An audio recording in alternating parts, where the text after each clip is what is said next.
we have for this session that will last until 9 o'clock, 4 presentations on different perspectives on decarbonization scenarios. And the first presentation is by Anni Huhtala and Olli Ropponen from VATT, Institute for Economic Research. I don't know exactly what VATT is. Anni, can you please indicate? Yeah, that's an acronym of a Finnish name, and it means the Government Research Institute for Economic Research, basically. Okay, thank you. And so this first presentation will be on the issue of switch from fossil fuels to renewables energy requires battery metals. And the question is, how should government intervention be designed? So Anni, I'll leave you the floor for 20 minutes, and then we will have about 10 minutes of question and answers. So Anni, the floor is yours. Thank you very much. Now I got the host disabled participant screen sharing. Could some make it possible for me to share the screen? Yes.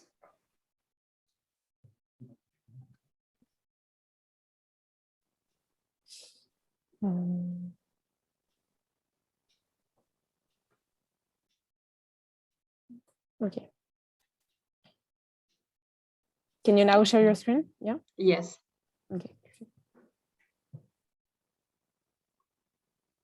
I hope you can see it now. Yes. Yeah. Excellent.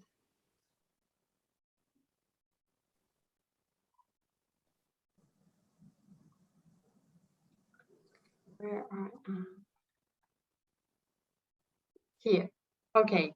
So 20 minutes. Please let me know 5 minutes before that I don't go in overtime. So basically, this is not so much directly about energy, but rather about mining industry and the low carbon targets spill over to mining, as you know, regarding the requirements for battery metals. And my main motivation is that because there is this growing demand for these materials, so it could be that when we are trying to solve the problem with fossil fuel emissions and mitigate climate change, so we do not want that then we get problems in another area. In our case, mining industry, because there are also these well-known social and environmental risks that could materialize if there is increasing demand for these materials. So our point is that if government or should intervene, so how this regulation should be done. And then just to give you an idea of what kinds of risk I'm talking about is that we are using poorer and poorer ore materials, and there are new mining extraction technologies. And then in our paper, we look at the case study about the technology that is called bioleaking. So the lower picture is about the area where there are these environmental impacts when the mine has problem with wastewater management. So that in the lower picture, in the upper corner, there is this nice area where everything looks good, but then in front there are these tailing dams and when there is too much precipitation, then it could be that this water cannot be controlled any longer, and there will be problems like breaking dams and things like that. And a third issue, in addition to this technology and environmental issues, is that, as we all know, the prices are very volatile. So I show you these annual prices from World Bank data. And then these metals here are copper, nickel, and zinc. And it's on purpose that I have cut the price line here, because the case study I'm going to talk about as a prototype mine, it was opened 2008, and then it extracts nickel and zinc. And then right after the mine was opened, the nickel prices collapsed. They have been historically record high levels, and then this happened, and of course it affected the profitability of the mine. So given these uncertainties in our mind, so we are focusing on a mining firm and what kind of issues there are with policy instruments, and the previous literature upon which we build our model is based on these deterministic models, starting from hoteling, but then moving on towards these uncertainties, and also policy instruments and taxation and issues that are relevant for designing policy. So basically, our contribution is that we take simultaneously into account this volatility of world market prices, production technology, and environmental impacts. These have been considered before, but basically oftentimes one at a time. But we take all these three issues into consideration. And then we simply ask the question that given these uncertainties, and if something happens and there is this kind of environmental accident in the mine, what the government should do, because then the mine is not necessarily profitable any longer because of the reclamation and all that they need to do to clean up the area. Should they do that and then continue, or should they simply close down? Because closing down is costly always, and if the mine has gone into bankruptcy, so it's the government that takes care of the remaining mine area. So, and second, if we would beforehand think about these issues, so how and then what kind of alternative or policy instruments should be used that these externalities related to environmental impacts and also scarcity of materials should be taken into account. So these two issues, whether continue or close mine, and then another perspective, what kind of policy instruments to prevent bad issues happening. And we have an analytical model in the paper, but we solve it by simulation for a kind of prototype mine. And some feature about the operating environment of the mine, kind of repeating what I said about the volatility of prices, but here you can exactly see the magnitude of volatility. On the left, there are nickel prices from the past almost 60 years, and then on the right, there are zinc prices. And as you see, at most, there has been 150% hike, and then down again, for example, for nickel, and then similar thing with zinc, not that hugely volatile, but anyhow. And this is what you are surely familiar with. Another thing is that I was hinting that oftentimes there is new production technology, and in the beginning it's kind of learning by doing. And here we are using this prototype mine data for existing mine that really got into serious troubles. It's in northern Finland and still operating, but it's now owned by state, and it still is on the limit whether it's profitable or not. But anyhow, this is how the story started. And then what we have done in the simulation model, so the dashed line mimics how the production is ramping up during the first quarters and years of when the mining activities start. And these are both for nickel and zinc in the same mine. And then also the target might be that how much output there should be, that the mine should be or would be profitable. And then we are talking throughout the simulations that there is this baseline target, and then the higher the target, the more you can get out the mine. And then there are two other levels, target 1 and target 2.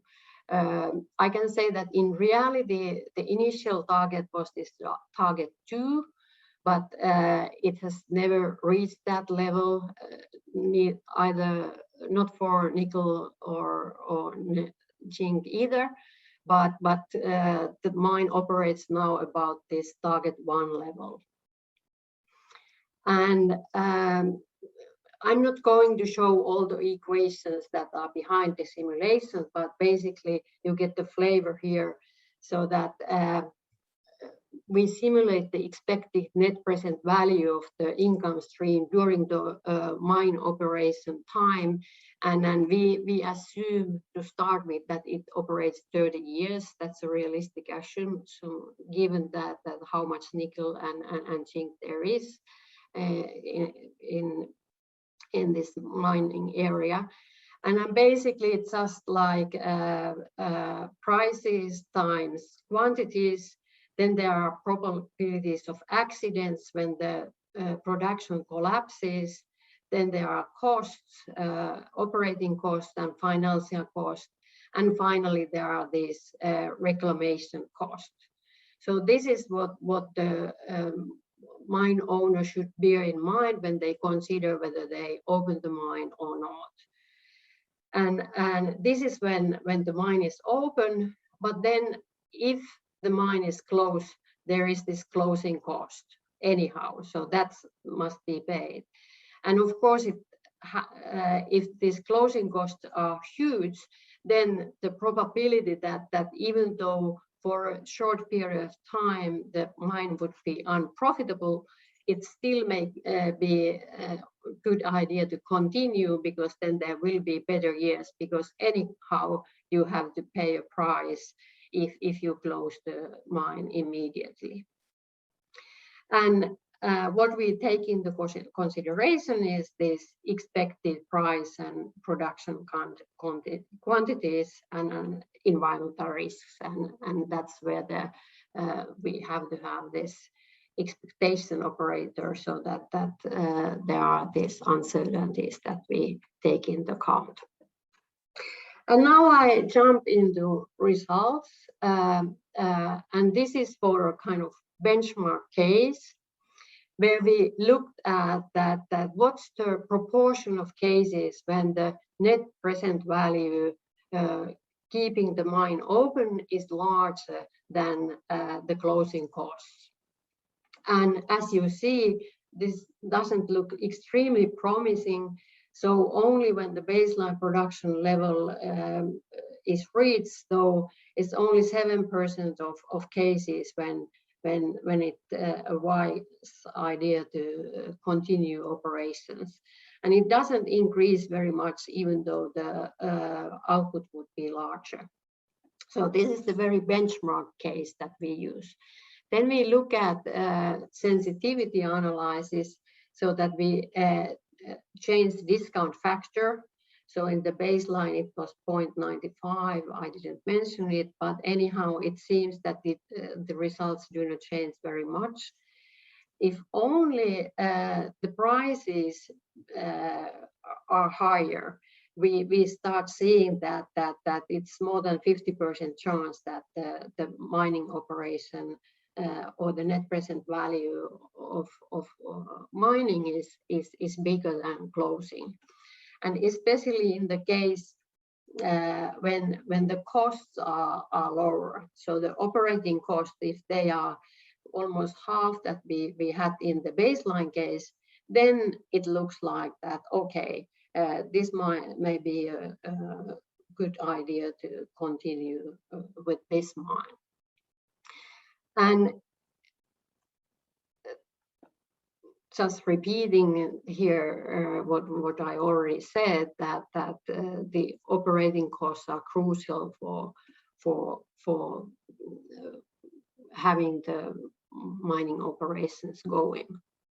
So given then that okay, there is this chance that when costs are low, it pays off to continue operations, then we start looking at that what kind of resource policy instruments you should have if the government would like to make sure that, for example, when the mine uses scarce resource and the government or the citizens should get the fair share of that resource usage. And then normally these royalties are paid, or in our case, we look at this royalty that is paid on the amount of ore, or then there could be an ad valorem tax, or kind of excess corporate tax rate, so that would guarantee that there is some excess revenue from the mine to the government, because the non-renewable resource is used, and whenever it's used, then it's gone forever, and the government would have a fair share of that. So the other side is this environmental impacts. And as you know, PQ tax is a typical instrument when you want to tax emissions. And then in our case, we look at the tax that would be proportional to the amount ore extracted. Or then, because there can be these accidents and there need to be cleanup and reclamation of the site, the government could apply kind of upfront liability payment to a liability fund, and then the mine would make this payment and would never get it back. Another alternative would be a surety bond. If something happens, then this could be used for reclamation, but if no accident happens, then the firm gets the bond amount of bond back. Or then finally, we look at the fine if there is an environmental accident, so that there would be a fine that the mine should or the mining firm should pay to the government. So many kinds of policy instruments, but what literature hasn't focused on that if you truly want to implement this, so what would be the optimal level of these instruments, or how they work out in practice, if there are some problems related to these policy instruments as well. For example, if the mine goes into bankruptcy, then perhaps you never get the fine back, or there could be issues that in which way these policy instruments differ, and that's why it's important to look into details of this. Anni, you have 3 minutes left. Okay, so finally, simulation results. And then I have two pictures. So this is in a case when there is policy instruments ad valorem tax of 5%. It's often royalty level that is applied for metals. And then there is always a corporate tax. And in our case, this base level is 20%. And then there would be a PQ tax per effluence. And here you can see that this is given the uncertainties. So that's why we have a distribution. It's not an average point estimate, but it's a distribution. And you see that there is probability mass also on the left-hand side of 0, so meaning that in this area the net present value is negative. But in most positive case, when the prices are volatile and very high, this is what in the best of worlds regarding the mining profitability, you can end up here, but the probability is rather small. And perhaps this is the most interesting figure, final one, so that here there are 3 alternative policy instruments regarding the fair payment to the government on using this mining methods. And then the pink one is the government revenue from excess corporate tax. So there's distribution is on the lower part of the distribution.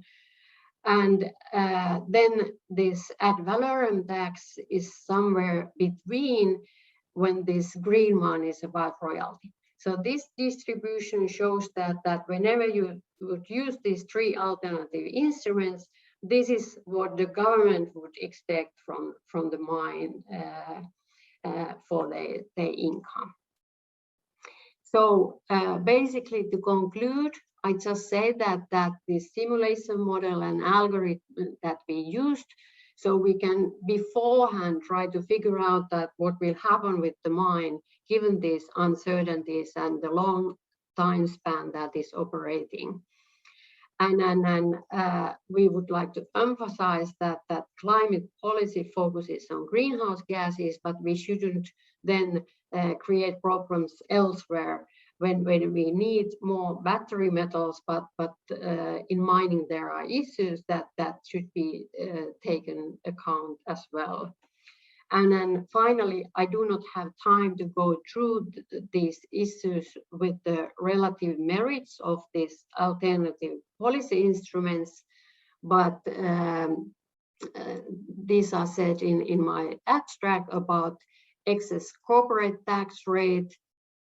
That's problematic when there is international tax competition. PIKU tax generates highest compensation, and it mimics to a certain extent royalty. And then there is something about fine that I hinted upon, that there is risk that there is a bankruptcy, and then the mine escapes their liabilities. And a couple of words about upfront liability payment and surety bond, but you can read these issues from my abstract or later on if you want to take a look at the working paper that we have written. So thank you. Well, thank you very much, Anni, for this presentation. Highly relevant in the context of development of new energy technologies, because indeed materials might be one of the key issue in the deployment of these new technologies. Are there any questions in the room? Maybe, Anni, if you can leave the screen sharing, we may have a better view of the reactions. Or you can raise your hand. Either we are not so many. We are 8 on the screen. So if you want to ask a question, raise a question, you can raise your hand. I have one question, Anni, for your presentation. This is mostly a question of pure curiosity, although it is not fully curiosity. What is the importance of the mining industry for Finland? And what is the share on the international markets for the ores you have been mentioning in your presentation? This is a question about the relation of a national situation with the international markets for these products. And I suspect the strategies to be followed may strongly depend on the relative market share of the different countries. Yeah, mining industry is not at all very important for Finland, but among policymakers there's a great interest because Fennoscandia has these great features that it's very metal rich geologically, so that lithium is there, and there are great hopes that there would be big investment projects. But regarding the world markets, Finland is a very tiny player. But regarding this battery, there is potential. But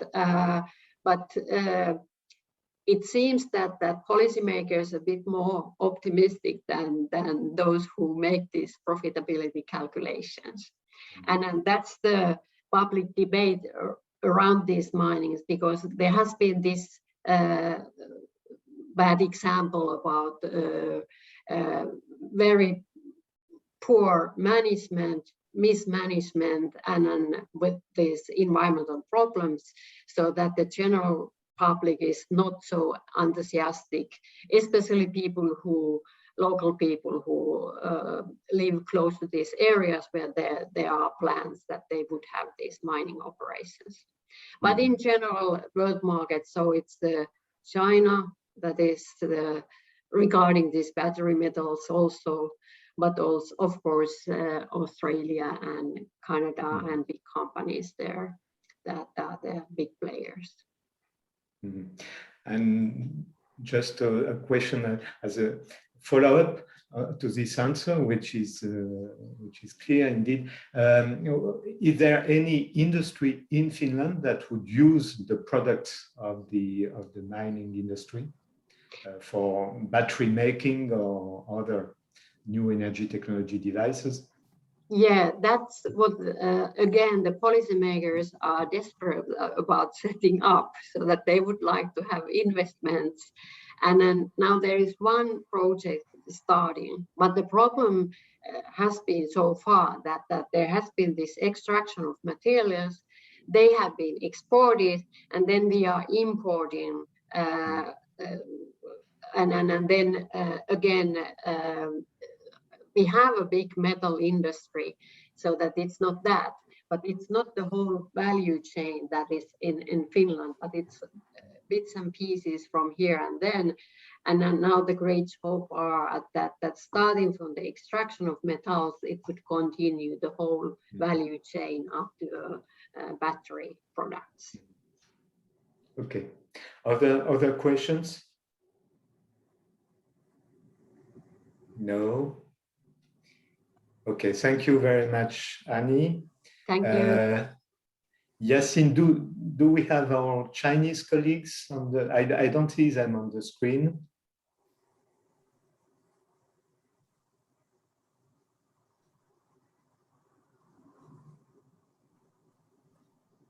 Excuse me, I forgot. I cannot. I don't see him either. I've sent him an email. But maybe we can start with the third one, and if he comes in the meantime. Okay. So it means that we have maybe we have a little bit more time. So we'll see later, and we may come back to Anni. Other questions remaining. Okay. So in that case, we go to the presentation of Juan José Gil Fernández from University of Santiago de Compostela. Okay. So, and this presentation is on energy transitions towards low carbon regions, a methodological proposal for sustainable energy system design. I think this is again a highly relevant perspective, because I used to characterize the problem of energy transition as a multi-level governance problem. And here we are clearly in a multi-level, if not a multi-level perspective, at least a regional perspective, probably to be compared with a more national perspective for energy transitions. So Juan José, the floor is yours for, again, 20 minutes or maybe a little bit more. Okay, I will try to share the presentation. I am not sure if I know how to do it. How should I share the presentation? You're supposed to have screen sharing. Do you see it? Yeah, and then Okay, you just, yeah. And the best is to share your okay, that's good. Does it work now? Yeah, it's working. Perfect. Okay.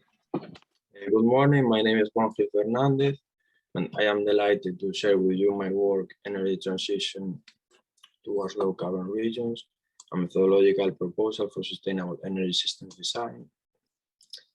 This is my first conference, so I am both excited and nervous, and I hope I can fulfill the expectations. Let's begin by contextualizing the topic with a brief introduction. Climate change and Paris Agreement do not need an introduction, so I will begin by saying that Paris Agreement has strong implications for the energy system, especially for the 1.5 target. However, governmental action has not been strong enough so far, and future commitments need a boost to be consistent with this goal. In this context, national energy planning is crucial for implementing the energy transition needed to tackle climate change. Within the frame of national energy planning and transition pathways, detailed regional long-term scenarios and roadmaps are also key to catalyze a timely low-carbon transition for a number of economic, environmental, and social reasons. This applies particularly to the energy-intensive industries due to the carbon-intensive nature of this sector. Besides, these industries deserve special attention because they provide the economy with basic materials, which are key to sustain the current social and economic model of industrialized countries. For these reasons, this work focuses on this sector. Therefore, what seems important is to have a robust methodological frameworks that allow to design efficiently regional energy transition pathways for a 1.5 consistent industrial model. This is the main focus of this presentation. To address this question, I will follow 3 steps. First, a brief exposition of the state of art. Second, I will explain the case study I have developed. And third, I will make an outline of the methodology proposed and carried out in this case study.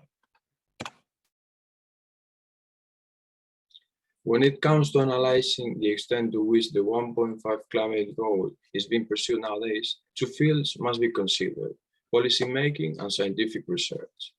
On one hand, policymaking lacks of ambitious action, as I have stated before, especially in rich countries.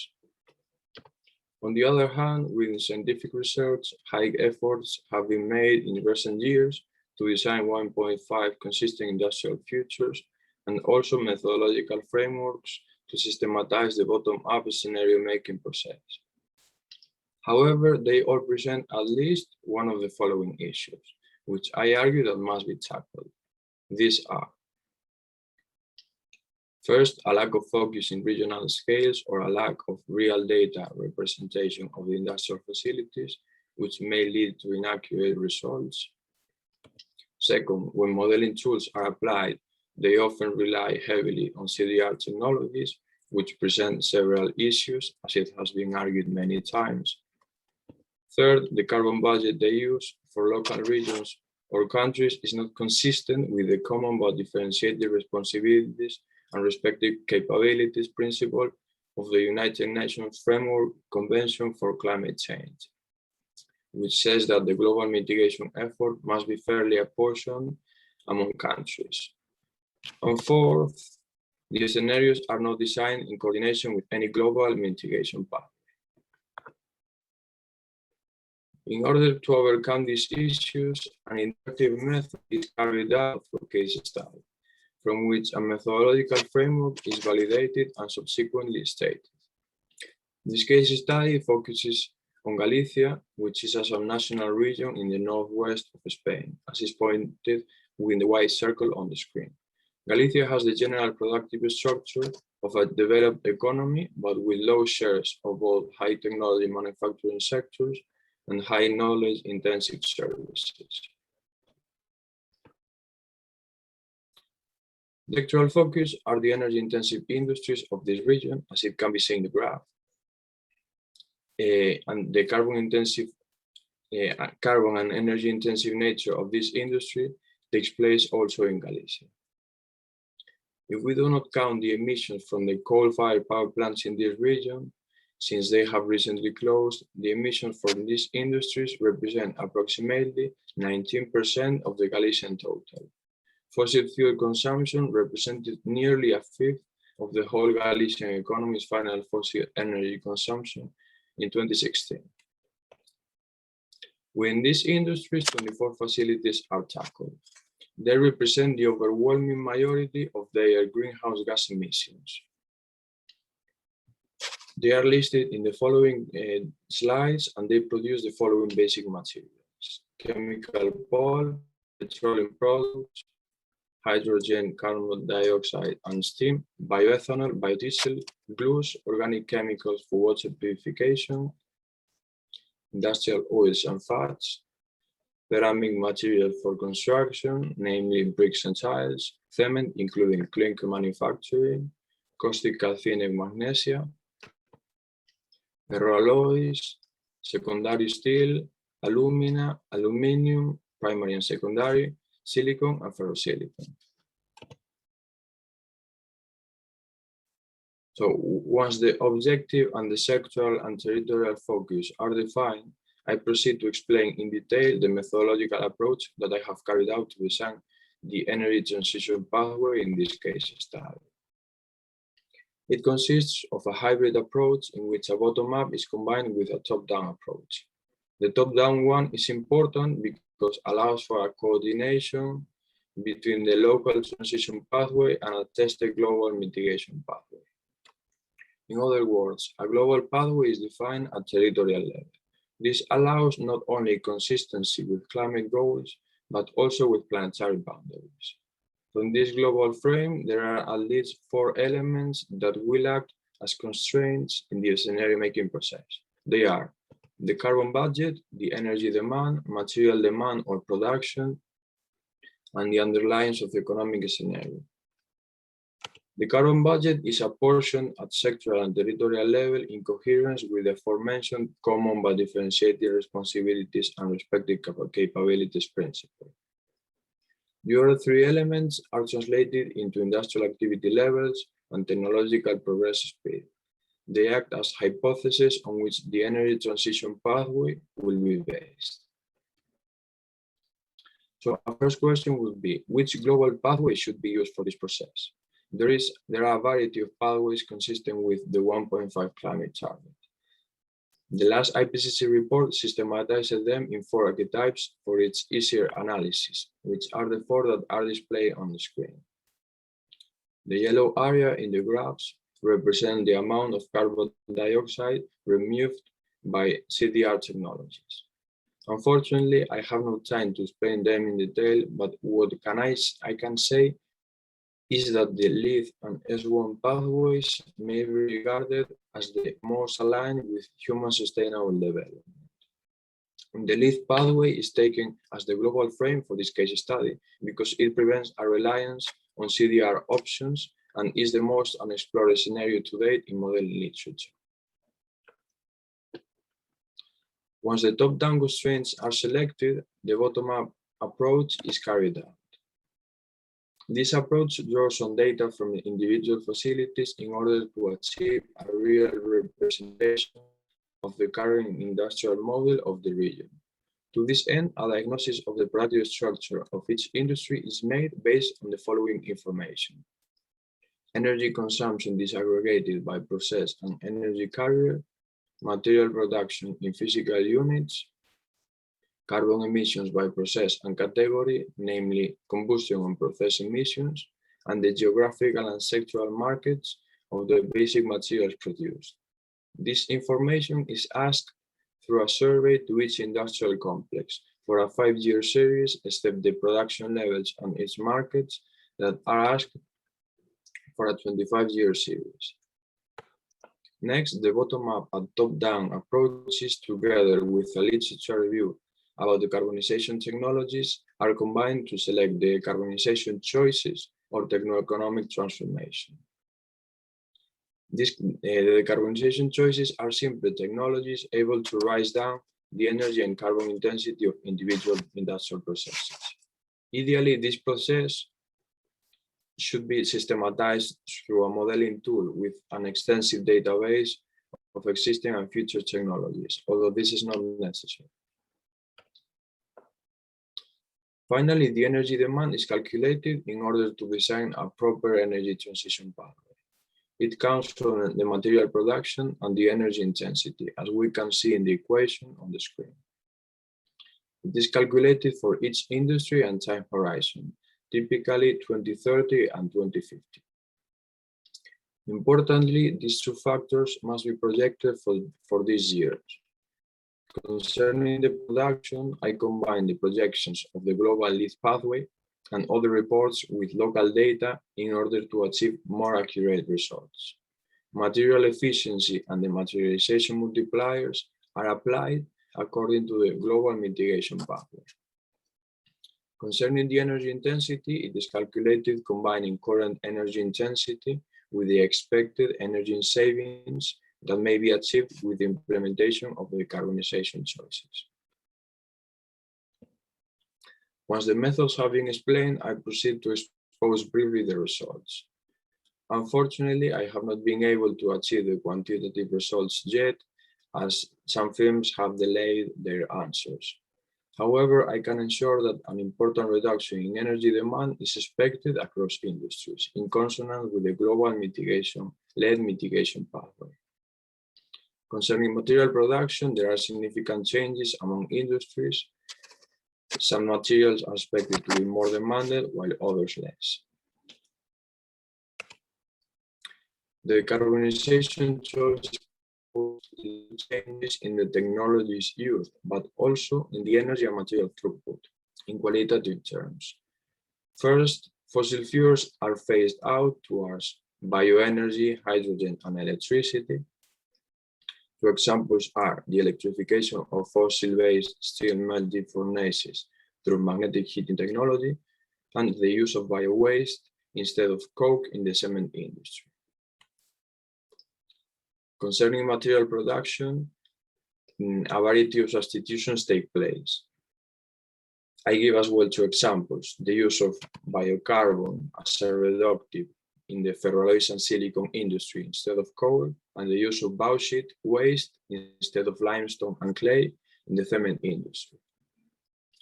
The industrial transition proposed has therefore strong synergies with the circular economy paradigm. After the case study explanation, I would like to give an overview of the methodology proposed. First, I would like to salience that what I am proposing is not a modeling tool, but a way of applying existing bottom-up modeling tools. Particularly, it's a backcasting and scenario-making process. What does this mean?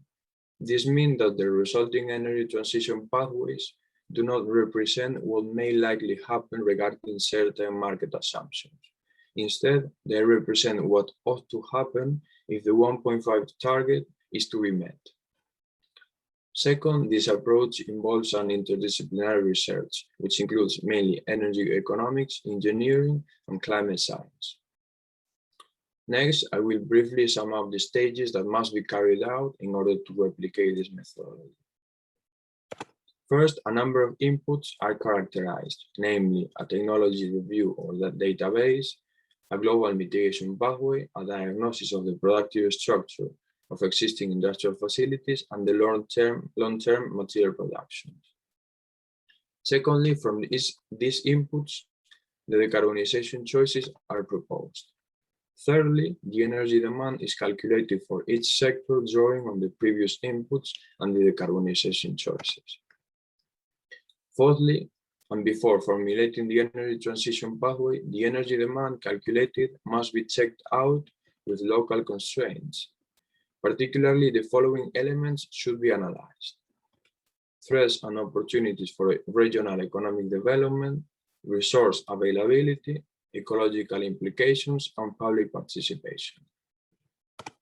These constraints will feed back some of the inputs, namely the global mitigation pathway selected and the decarbonization choices, which would be modified if necessary.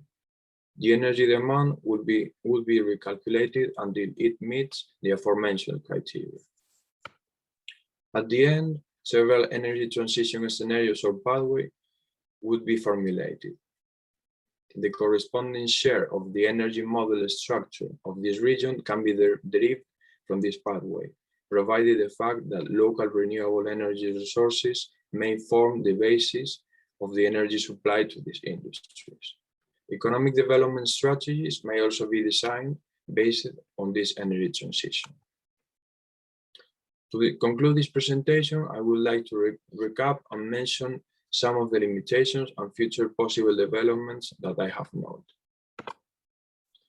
First, a novel methodological hybrid approach for the design of energy transition in the industry at regional level has been developed and applied to the energy-intensive industries in Galicia.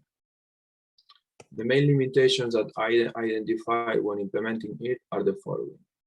First, there is an interdependence between the energy transition proposed and the global mitigation pathway.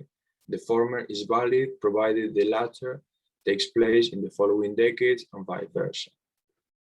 Second, the collaboration of industrial firms is very important. However, some firms may refuse to participate or delay their answers for months. And third, energy used in non-industrial applications like building heater or mobile machinery is excluded. However, these are very small quantities. The design methodological frameworks can be applied in other regions and industries, and comparable results can be obtained. This is necessary to facilitate the deployment of a low-carbon energy system able to fulfill the Paris Agreement in a context of sustainable development. Furthermore, drawing on evolutionary economics theory, a low-carbon industrial strategy should be developed in order to catalyze the industrial transition and harness the economic development opportunities. In addition, an integration of this framework in existing modeling tools would be interesting so that the design of the energy transition pathway can be done faster.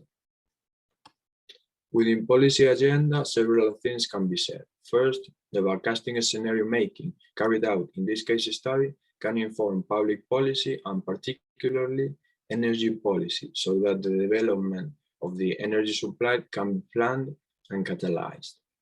This includes, for instance, the energy infrastructure and the pace and level of deployment of renewables. Second, a low-carbon industrial policy should be implemented drawing on the strategy I have mentioned. And finally, this policy agenda would be effective provided political efforts in other sectors and countries are made in similar directions.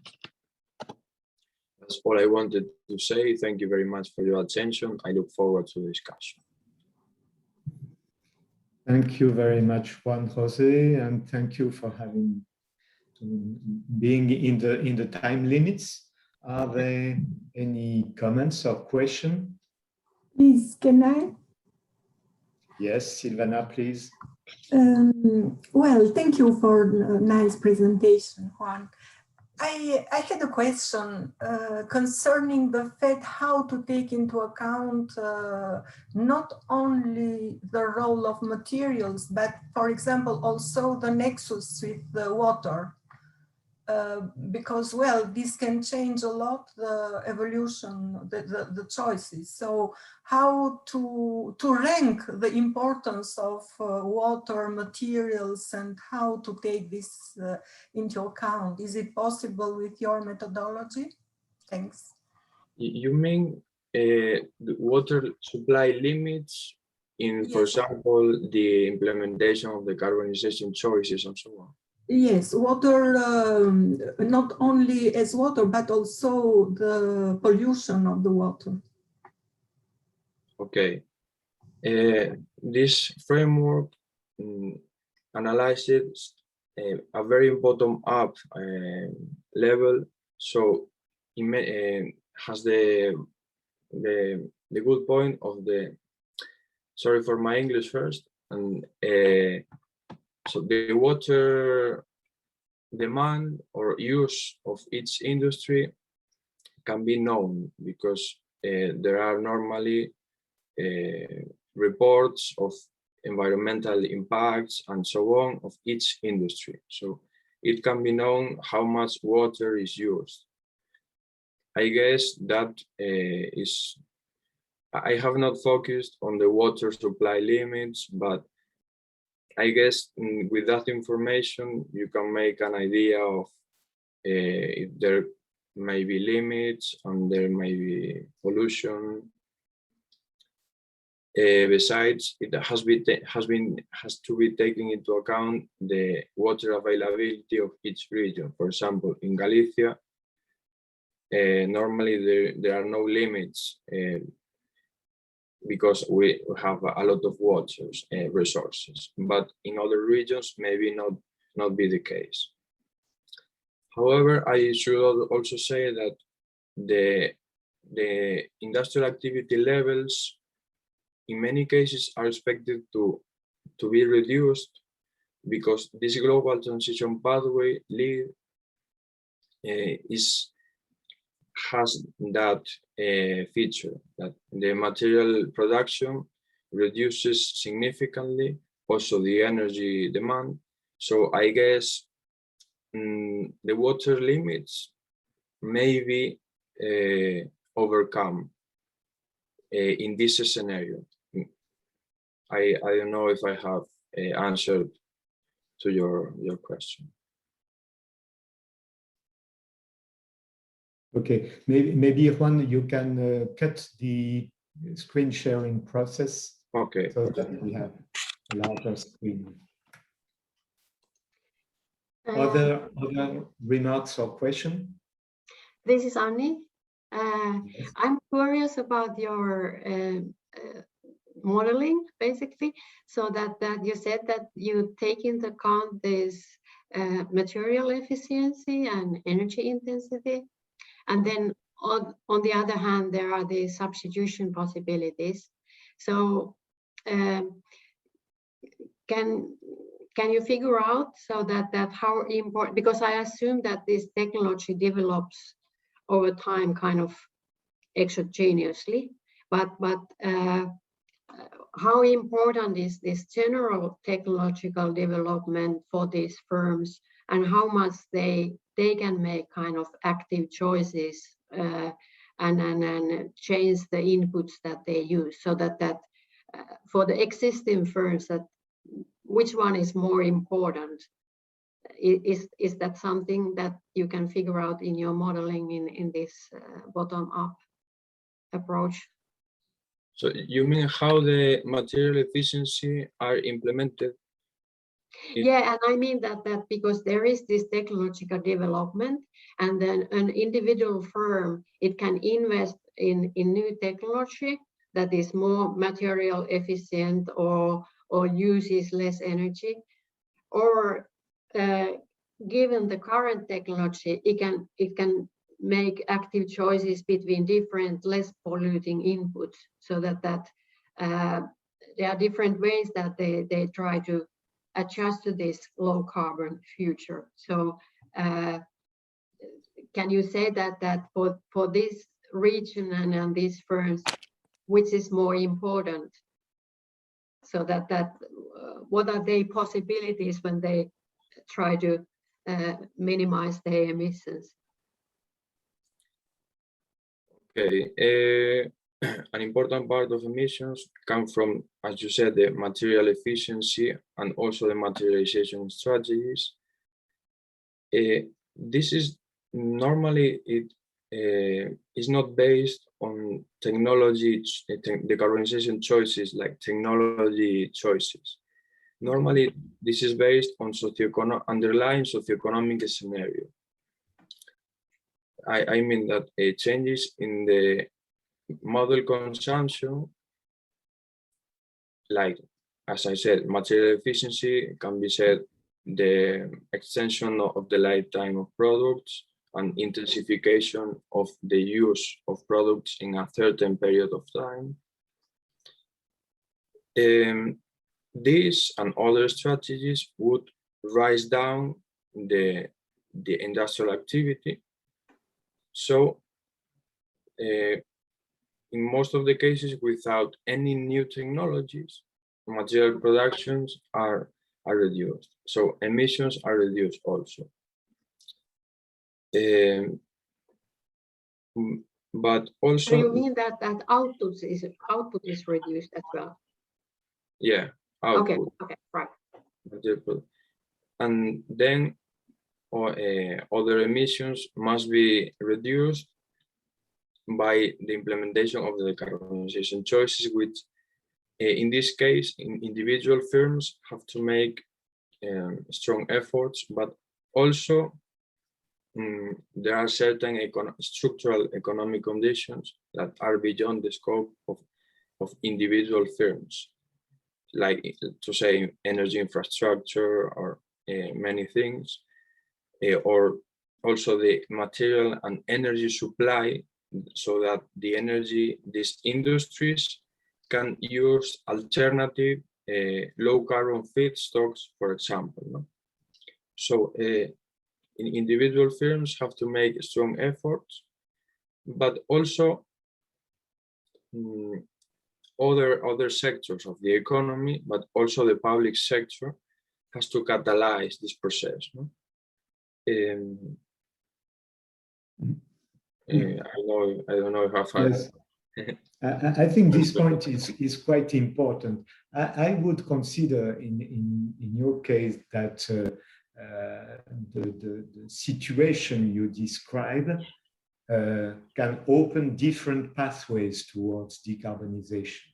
The first type of solution is indeed increasing the efficiency in the different process.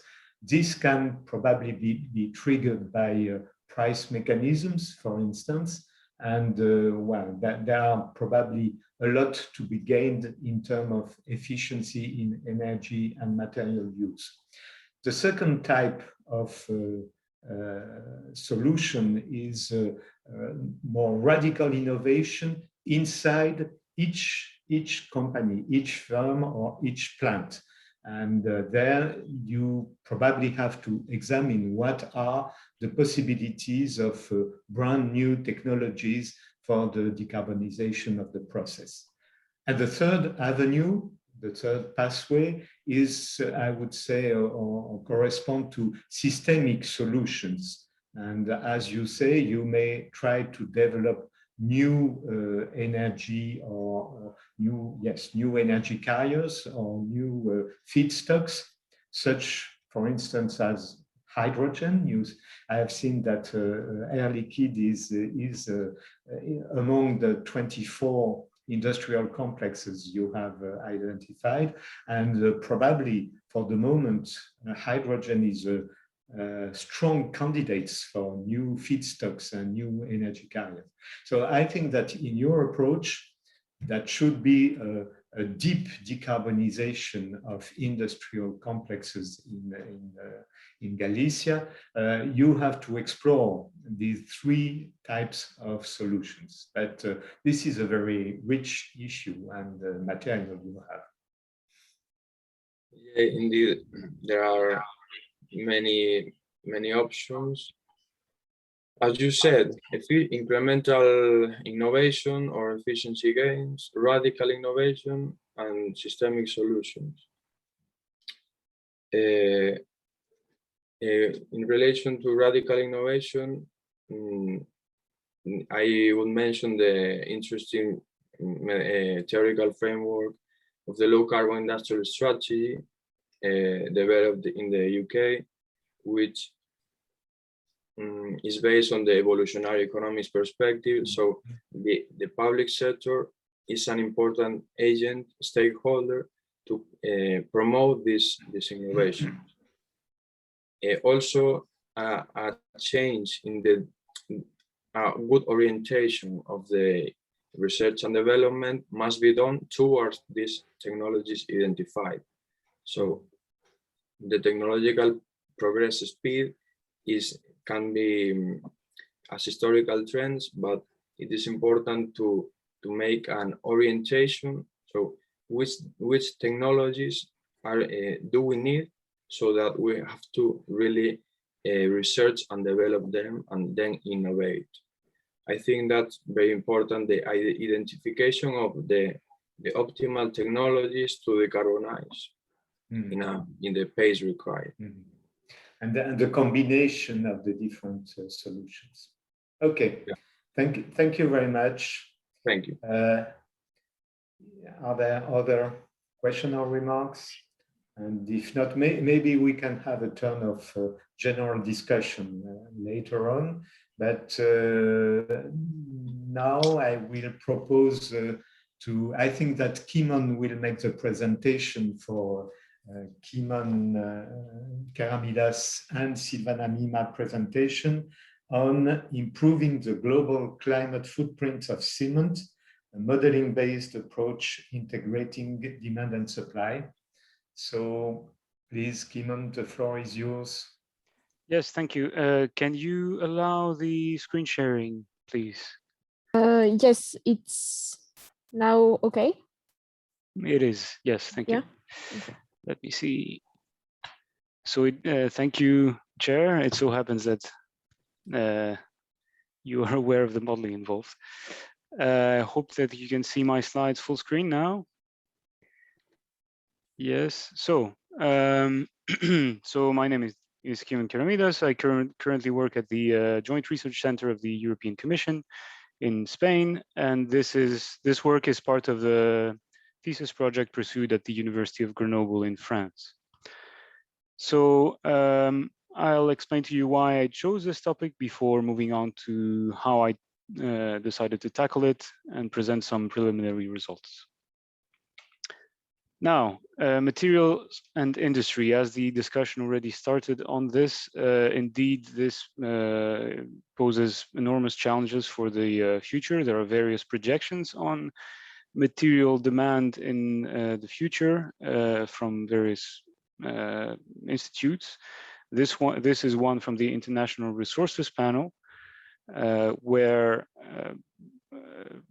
demand for various products and various materials used by all sectors of the economy is projected to increase significantly, even in a case where material efficiency efforts are pursued.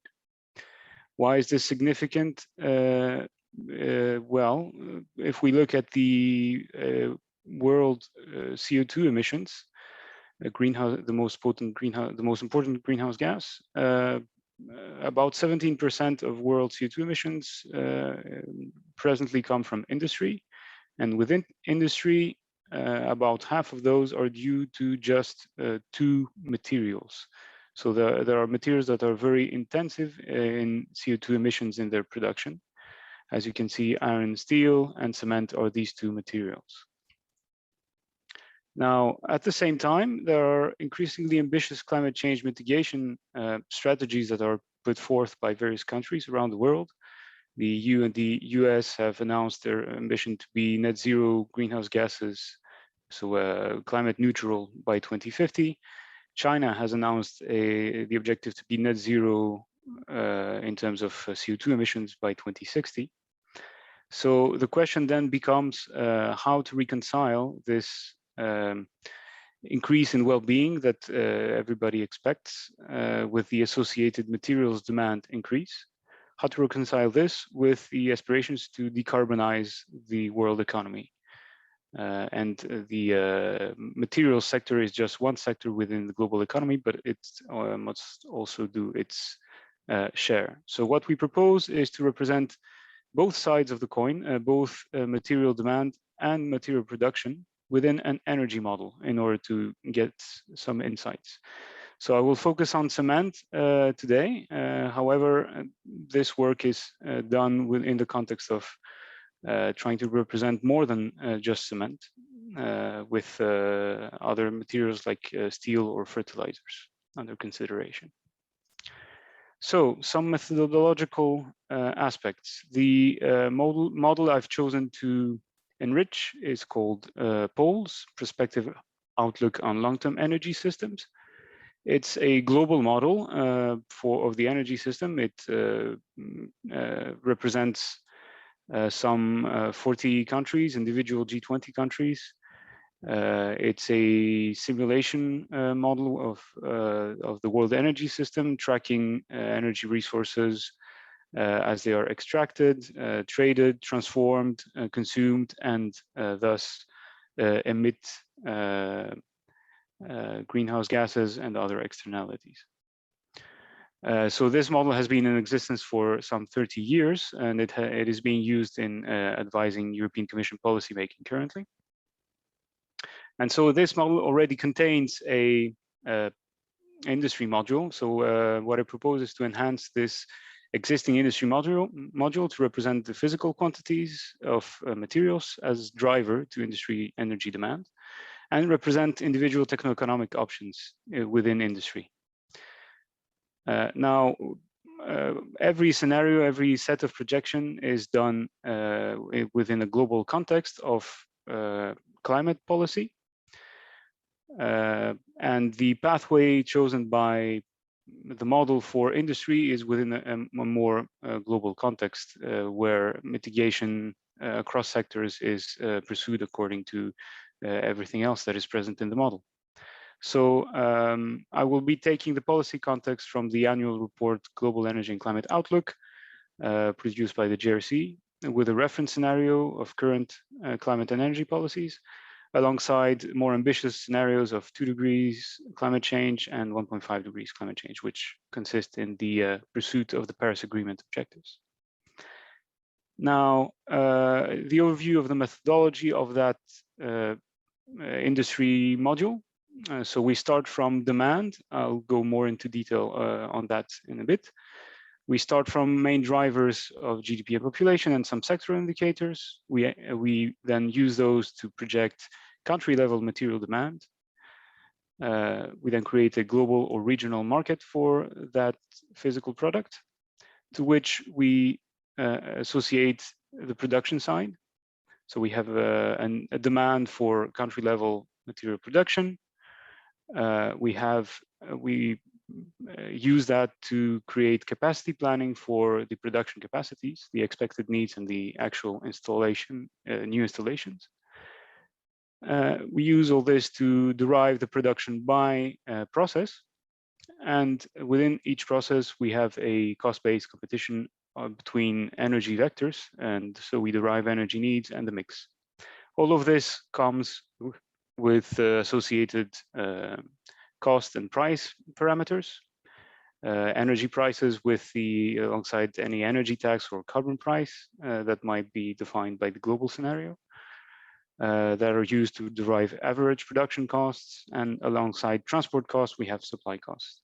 So many of these parameters come from the larger complete energy system model. Now, 2 slides to present a bit more methodology on the demand side and on the production side. On the demand side, I use the intensity of use concept, which associates annual demand of a material per capita, here plotted versus GDP per capita, so income or richness. And so you can see that there is a general shape of growth, intensive growth, a rather stabilization or peak, and then a decrease to a level that is not zero. And you certainly have many outliers, China, Saudi Arabia, here you have Australia as well. So I fit a law in this, that each country will try to converge to as time passes, or rather as its income per capita increases over time. And well, within this total, I also associated uses in a more bottom-up manner with specific material consumption of individual uses. So in the case of buildings, this would be how many kilograms of cement or concrete are needed per square meter of floor surface. In the case of road infrastructure, it would be how many how much material would be needed per length of kilometer of paved road network.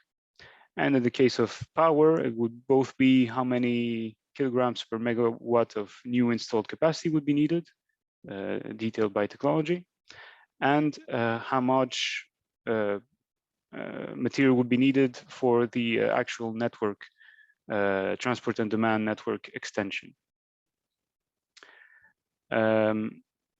So that's on the demand side. On the production side, the main processes are rather alike in the sense that we start from the raw material, limestone, which is prepared into a raw meal, enters the main process of clinker production, which is the most energy consuming part. And then there is some additives and grinding to produce cement, which is then mixed with gravel or other additives and water to produce concrete. So historically, the older technologies have been replaced by more recent ones. We have gone from the vertical shaft concept into the semi-wet or semi-dry rotary kiln. And the currently dominant process is the long dry rotary kiln. There are other concepts under development, such as the purely electric kiln with indirect heating. And so within the total process, we can distinguish three main steps. The electricity that is needed for the upstream raw material preparation and the downstream product grinding. The potential step of pre-calcination that goes to a temperature of about 900 degrees, and the kiln itself, which finishes the calcination process to produce clinker, which needs higher temperatures up to 1400 degrees. There are some energy efficiency measures to use the waste heat in a preheater. And you can see that because of this difference in temperature in the different steps, we can consider different fuels to associate with these production steps. So I'll come to some key results that are still at the draft stage. First of all, on cement demand, here you can see projections to 2050 for the world, either detailed by country or by use. So you can definitely see that China today consists in about 2/3 of global cement demand, but its demand has already reached a peak in 2014, or so it would seem. So in the projections, China demand plateaus and then decreases, and that is then followed by a plateau in the 2040s for global demand. So we are unlikely to return to the global high growth in the first part of this century. If we look at the demand for per uses, the main demand center is demand for buildings, for construction. This is projected to stabilize. We have a decrease of this demand in China and an increase elsewhere in non-OECD countries. So there are different trends if we zoom in into different countries. This is mainly brought about by, well, urbanization patterns. You have an increase in the production of infrastructure, which needs materials. But at the same time, when you switch from individual houses to vertical construction with higher density of population, population, you have a decrease in the demand of cement per floor space. So there are competing effects taking place. Now, some case studies. What can we do with this? Changes in material uses that can be envisaged. There could be material substitution. So instead of using concrete, we could partially substitute this with the use of wood or further use of steel and glass. Here you have an illustration of a building under construction in France that uses 80% less concrete and replaces it mainly with wood or wood panels. There are other examples in Japan or Canada, which are quite timber-rich countries. Another avenue would be the decrease in the clinker to cement ratio, so how much clinker we need within the cement. Currently, the global average is 80%, but there are proposals to decrease it without losing any of the physical properties of the resulting concrete, like the durability or the resistance to corrosion, or the weight it can sustain. So apparently the literature would be in the direction that as much as half less cement could be possible in construction without losing any quality in the resulting product. So this is clearly related to construction standards globally that define what kind of cement and what kind of concrete can be used. And this can be a key driver in material efficiency. This is of course dependent on the availability of substitutes to replace the decreased clinker or decreased cement, such as fly ash or slags, which themselves are mainly waste products from other industries, the iron and steel industry or the coal combustion industry, which could become an issue in an ambitious climate mitigation scenario where both blast furnace steel and coal power plants are phased out. Now, just an illustration, a case study where new construction by 2050 globally uses half the cement for new construction. In accumulated way over the next 3 decades, we could be using 24% less cement. But in order to do that, if we take the example of this wooden structure here, to fully substitute it with wood, well, we would need timber plantation needs equivalent to, globally, equivalent to 40% of the EU surface area. So there are clearly trade-offs here between how much CO2 is avoided in the cement production process versus what this means for land use changes and emissions coming from the forestry sector. A different case study, the indirect system impacts on the power system. So this is purely produced by the model where we shift to low carbon power sources, invest in lower carbon emitting power sources such as wind or PV or nuclear. That impacts cement demand.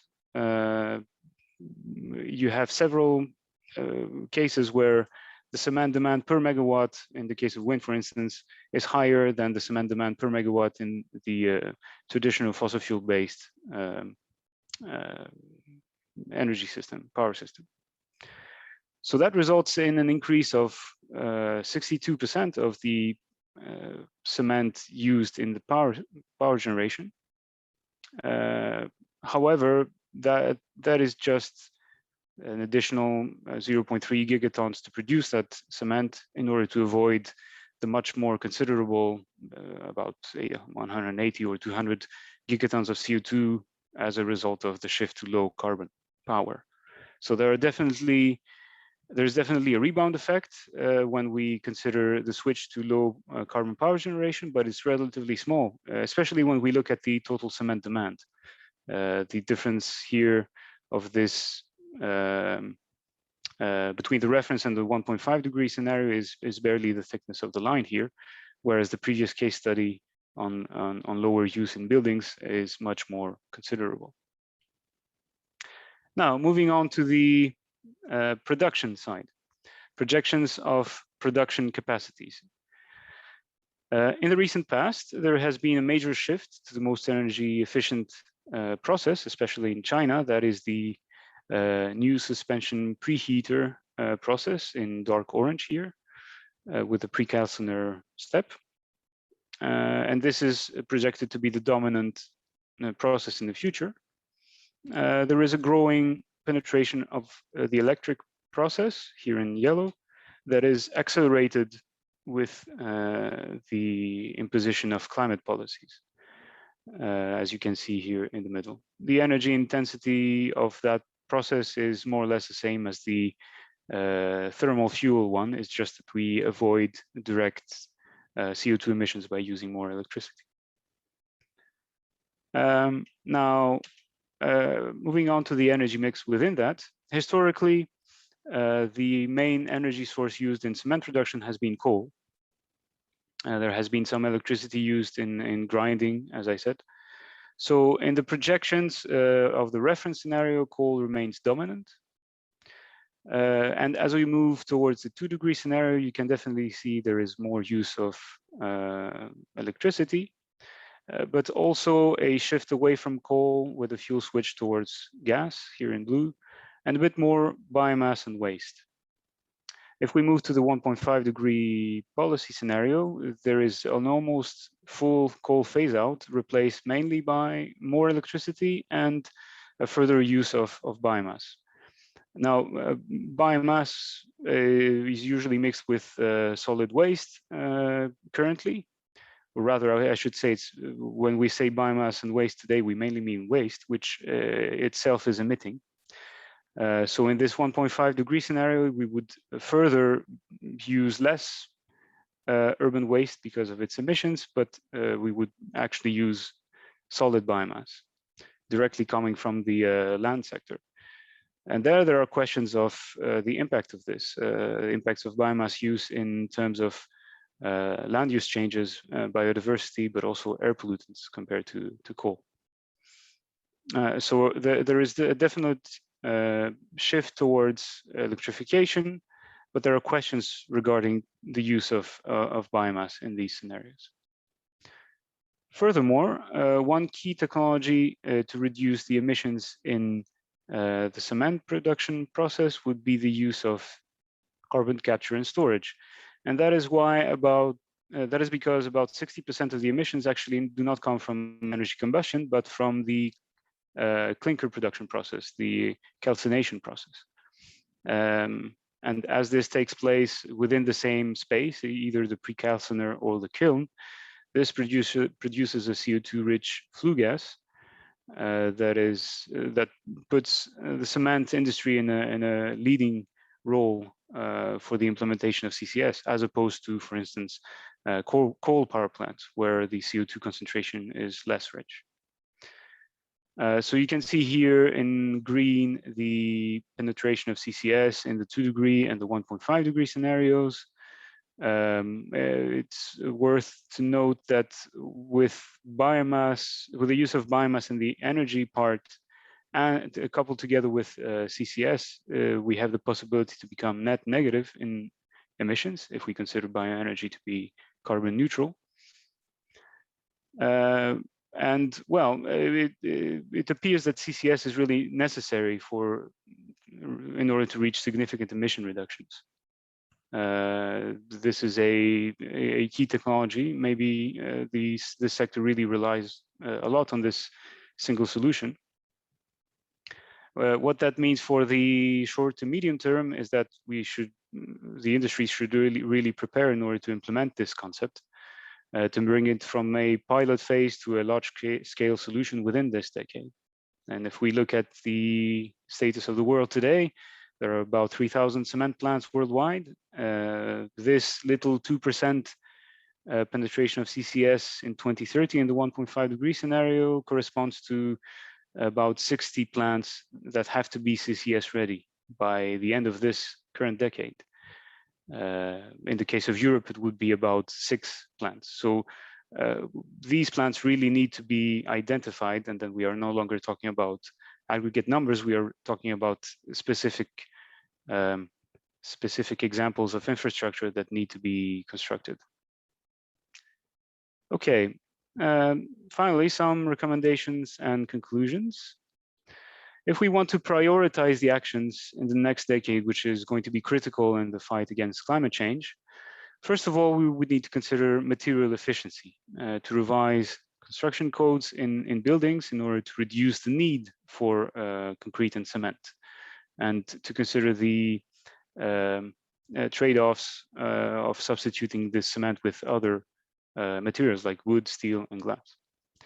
Second, as I said, CCS, this will need to happen in the future. So in this decade, we need to start adding carbon capture to existing cement plants and build the associated storage, transport and storage infrastructure. Third, within the existing processes, we need to start electrifying, in particular with the pre-calcination step, which is a lower temperature than the actual kiln. And fourth, extend the use of biomass and waste to replace coal. And if we look on the longer term towards 2050, gaseous fuels do have a role to play, but they have a rather minor role. This is related to the costs of producing hydrogen, but also due to physical chemical issues of the process being more fit to pulverized solid materials like biomass and coal rather than gaseous materials. As I said, beware of trade-offs. Biomass use and needs to be done within sustainability limits worldwide. And then in the longer term, we can investigate lower technology readiness level options like CO2 curing for prefabricated concrete blocks, or new binder formulas that move away from the current chemistry. As I said, the rebound effect on materials demand for power generation is something that exists, but in the case of cement, it's relatively small compared to total demand.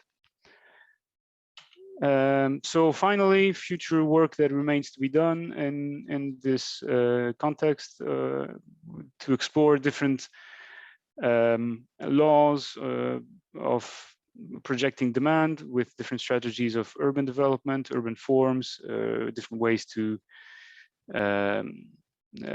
project how land is used by human settlements. Also the issue of trade, as some countries reach, I mentioned China, for instance, they reach a plateau in their domestic demand while demand in other countries increases. There is opportunity for trade, and then we need to look at issues of carbon leakage and carbon tax border adjustment. And finally, it will be interesting to look at this within an integrated demand supply assessment, considering other materials as well, like steel, but also hydrogen, which I will consider in the context of my work. So thank you. I hope I didn't exceed the time too much, and I'm more open to questions and discussion. No, thank you, Kimon. You are right on time. We have a quarter of an hour still available. Are there questions, remarks, suggestions? I'm curious. You have this global model and it's still partial equilibrium, and I understand pretty much that when you are focusing on cement, so there are many technical issues and things like that. But if I understood it correctly, so your demand projections are basically based on GDP growth or the economic development measured by income, basically. So I'm just curious that economists typically think that these changes are driven by carbon prices. So that because we know that there are these trade-offs, as you said, that regarding wood, or then on the other hand in inputs in cement production. So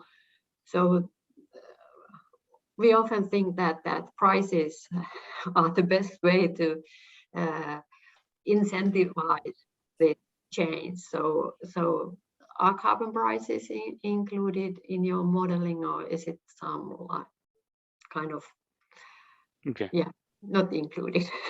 So indeed, it's a partial equilibrium model because it really looks at the energy system and the cost of doing decarbonization. usually often we use this model coupled with a general equilibrium model that then calculates the macroeconomic cost of doing this mitigation. But in this case, what we do is use exogenous GDP and population growth assumptions, and use exogenously apply carbon prices that then change the competitiveness between energy fuels, and in this case also puts a price on the emissions of carbon and makes CCS, for instance, more attractive. So yes, it's a partial equilibrium model.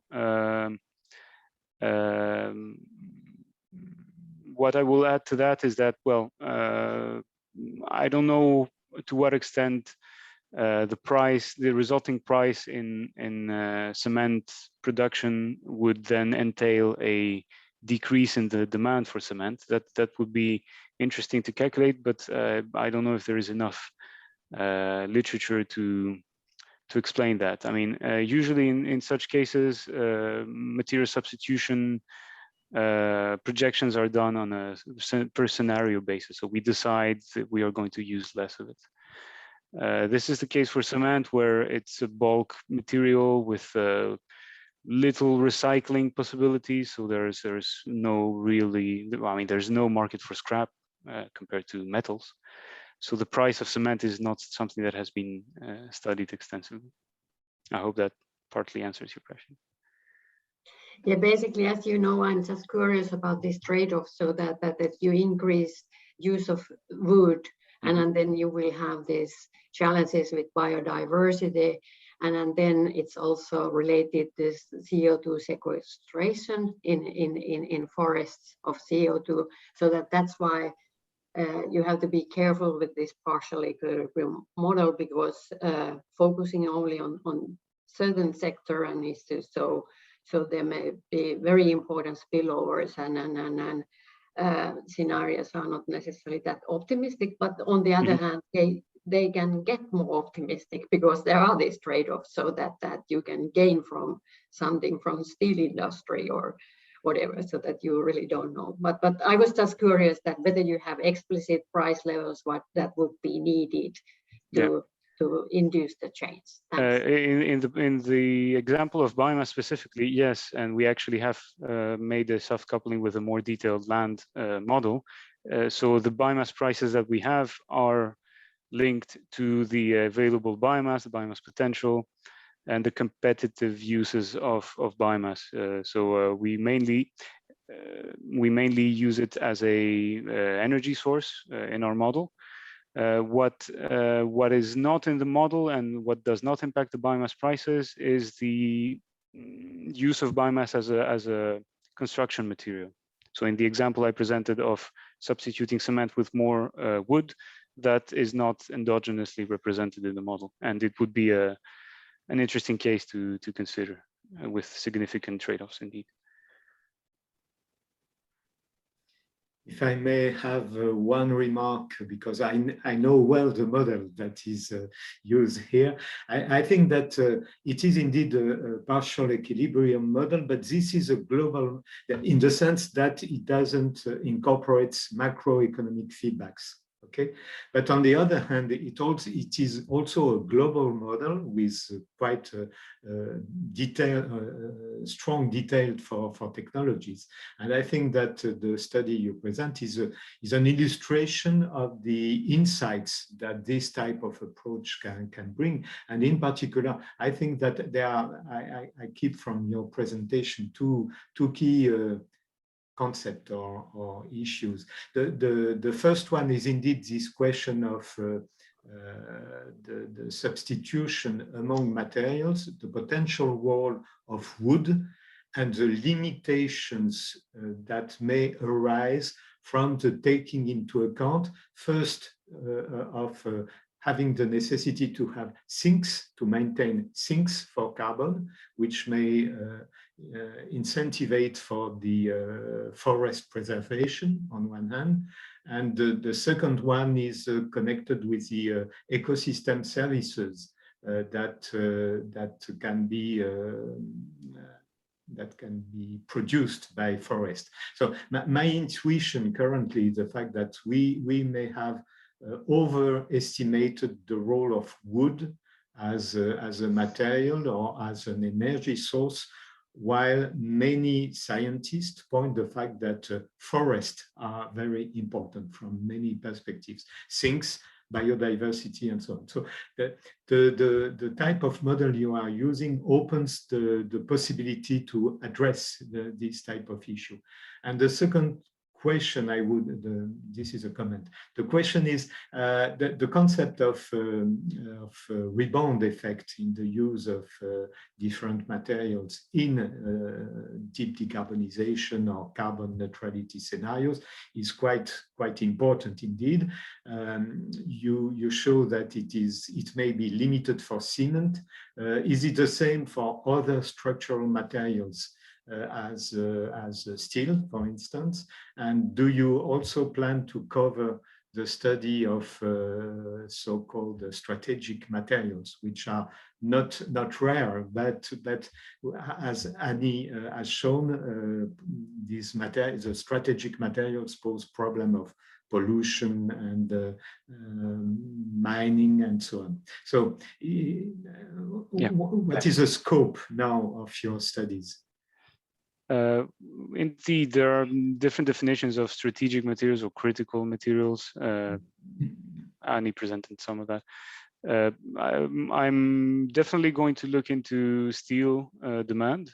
I don't have any numbers to present to you today. However, this substitution, steel is used in construction in reinforced concrete. So the move away from cement doesn't necessarily directly impact the use of steel.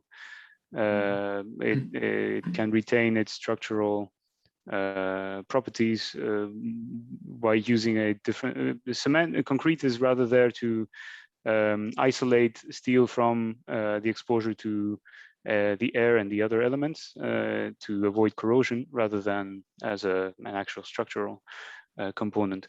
So I wouldn't directly see a rebound effect from moving away from concrete on steel demand. However, there are strategies for using less steel out there. To be further explored. In this work, I will mainly focus on CO2 intensive materials, because this comes in the context of building global low carbon scenarios. So steel and cement are the obvious ones. Then we enter into a much more diverse and heterogeneous set of materials in chemistry and petrochemicals. Hydrogen would be the third one, because it's in between many issues. It's an energy vector in of itself. It's also an intermediate product in fertilizers production, which is currently carbon intensive and can be completely electrified, and can be used as an intermediate vector in production of electrofuels also for the energy sector. So that would be the third one that I would focus on. Moving further than that, there are other energy intensive materials. Glass could see an important rebound effect in the case of climate policies, with much more demand for thermal insulation. That could be a fourth. Yeah. Thank you. So we are 5 minutes to 9. Are there any other remarks, comments? No? So I think we can close the session. Thank you for the session host. Technically, all was perfect. Intellectually,